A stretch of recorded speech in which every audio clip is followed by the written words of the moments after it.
And obviously, history is important to you in your day job as well as your alternate egos. And so we talked a little bit about how research inspired you for this story, but so I'm going to restart this question. Some of your other works are not Civil War based, but are 20th century based. And actually, I think when you reached out about the podcast, you were like, I don't know if my most recent book counts as historical romance because it's in the 1970s. So I would love to just have that discussion. Like, what do you think counts as historical? Well, if you look at the National History Day program, students can do projects on anything that is over 20 years old. So, like 9/11 is historical to the National History Day program. And so, that kind of K-12 education context, right? Like teaching, like working with students who weren't even born in 2008 and don't remember the recession is wild. So, our concepts of history, I think, are really couched in when we were born and what things we've experienced versus what things came before us. So for me, the 1970s feels historical, but for other people, it doesn't because they lived through it.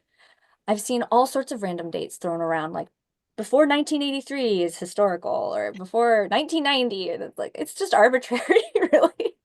You know, I think, especially having lived through the COVID-19 pandemic and the racial reckoning after George Floyd's murder, like we have lived through historic times, and those are things that have changed us implicitly. And they are history. They happened not that long ago, but they are history. And they're definitely going to be something that we're going to think a lot about and process and maybe interpret and help us tell our story about who we are and where we come from. So I think when I'm thinking about historical romance, I think some folks don't even think like, oh yeah, the 20th century, that is also historical romance, right? Because sometimes it seems so couched in that very specific, like Regency England sort of context. And so that's something that I like to play with and do research and think about how people's lives were different and really try to create that world around those historical facts.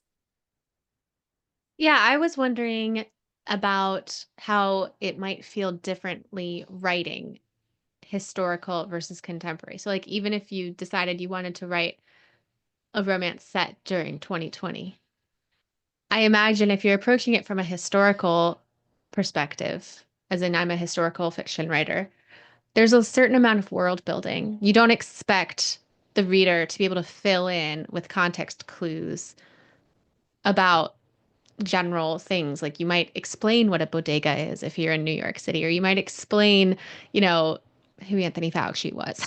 You know, like there might be world building involved as opposed to contemporary romance where you might approach it with an expectation that people are bringing a lot of context to the page.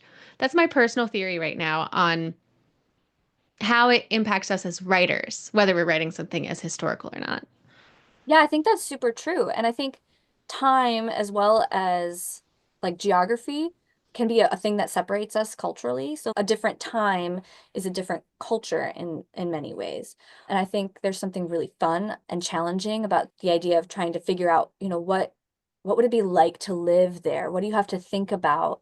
What are the things you take for granted? What are the things that you say? I mean, historical words and looking up did they use this word or not in this time period is really a fun challenge. But I also think it's important to make things feel relatable to a modern audience. And so one of the things that I thought about a lot when I was writing specifically A Fine Looking Soldier is how do I make these people feel like they're real people having a real conversation that feels relatable and natural, but also uses the words that they would have used at that time.